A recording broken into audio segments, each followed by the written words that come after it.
안녕하세요. 김제 시민의 방송 주간 탑 뉴스의 남성훈입니다. 아침 저녁으로 선선해 가을이 왔나 싶더니 지난 한 주 내내 낮 최고 기온이 30도를 웃도는 막바지 더위가 기승을 부렸습니다. 이제 이 더위만 지나면 황금들녘과 울긋불긋 단풍들이 가을이 왔음을 속삭일 텐데요. 우리 시민 여러분들은 이번 가을 친구 가족들과 함께 좋은 추억을 만들었으면 합니다. 저희 김제 시민의 신문과 김제 시민의 방송에서도 항상 시민 여러분들에게 좋은 소식을 전하려 더욱 노력하겠습니다. 주간 탑 뉴스 바로 시작하겠습니다. 첫 번째 소식입니다. 더불어민주당 이재명 대표가 지난 16일 금요일 쌀값 안정 대책을 논의하기 위해 우리시를 찾았습니다.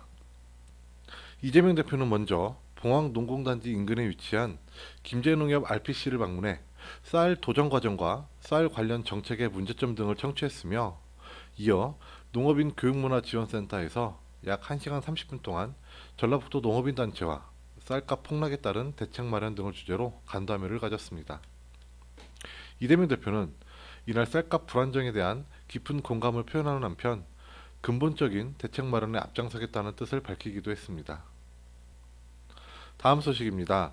시금고 선정위원회가 우리시 제1금고와 제2금고에 각각 농협과 전북은행으로 선정했습니다. 농협은 이번 심사에서 총점 984.3점을 얻었으며 전북은행은 948.8점을 받았습니다.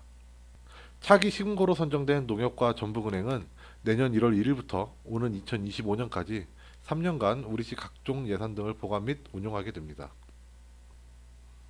한편 이와 관련해 김제시의회 김승일 의원은 곧 실시될 행정사무감사와 시금고 선정에 대한 투명성 등을 들여다보기 위해 시 관련 부서에 시금고 선정과 관련한 자료를 요청했지만 김제시는 자료 공개를 거부한 것으로 알려져 논란이 되고 있습니다. 농협은 이번 일상회복지원금 사용과 관련해 지역자금 유출과 꼼수 영업 등으로 도마 위에 오른 바 있습니다. 다음 소식입니다. 민선 8기 공약 이행의 점검을 위한 공약 이행 평가단이 출범했습니다. 시민 및 각 분야 전문가 등 16명으로 구성된 공약 이행 평가단은 지난 15일 시청 상황실에서 위촉식을 갖고 민선 8기 8대 핵심 분야 60개 공약 사업에 대한 총괄 보고를 청취한 후 공약 사업에 대한 토론을 이어갔습니다. 정성주 시장은 이날 공약은 시민과의 약속인 만큼 공약 이행 평가단의 객관적이고 공정한 평가를 통해 충실한 공약 이행으로 시의 변화와 발전을 가져올 수 있기를 기대한다고 밝혔습니다. 시는 공약 사업의 이행 및 각종 객관성과 투명성을 높이기 위해 사업별 이행 사항을 정기적으로 시 홈페이지를 통해 공개하겠다는 방침입니다. 다음 소식입니다. 김제 시민회장 수상자가 정해졌습니다. 김제 시민회장 선발 심사위원회는 지난 13일 심도 있는 심사 결과 2개 분야 2명의 수상자를 선정했습니다. 분야별 수상자로는 문화장에 전북문학관 상주작가 소선여 씨가 이름을 올렸으며 공익장에는 정병현 민통 김제시협의회 사무국장이 수상하게 됐습니다. 소선여 씨는 20년 동안 지역신문에 수필을 발표하는 등 활발한 문학활동과 문인협회, 여성포럼 등 다양한 단체를 통해 강의와 독서, 글쓰기 지도, 수필집 발간 등 지역문화 확산에 기여한 공로를 인정받았습니다.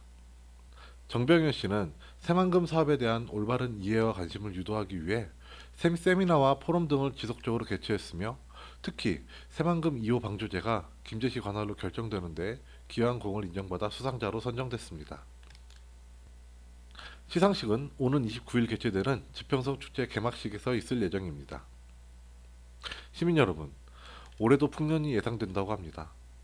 하지만 이 소식에 누구보다 기뻐해야 할 농민들은 탄식 섞인 한숨뿐입니다.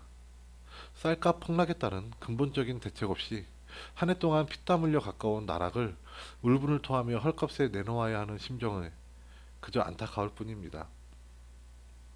이들 또한 우리네 가족이고 이웃이기에 그 절망감이 곱절로 다가오고 있습니다. 정부는 근본적인 쌀값 문제 해결에 대한 조치를 취해야 할 것입니다. 농자 천하 지대본이란 말이 유난히 뇌리에 깊숙이 박히는 오늘입니다. 이번 주 주간 탑 뉴스는 여기까지입니다. 다음 이 시간에 다시 뵙겠습니다. 안녕히 계십시오.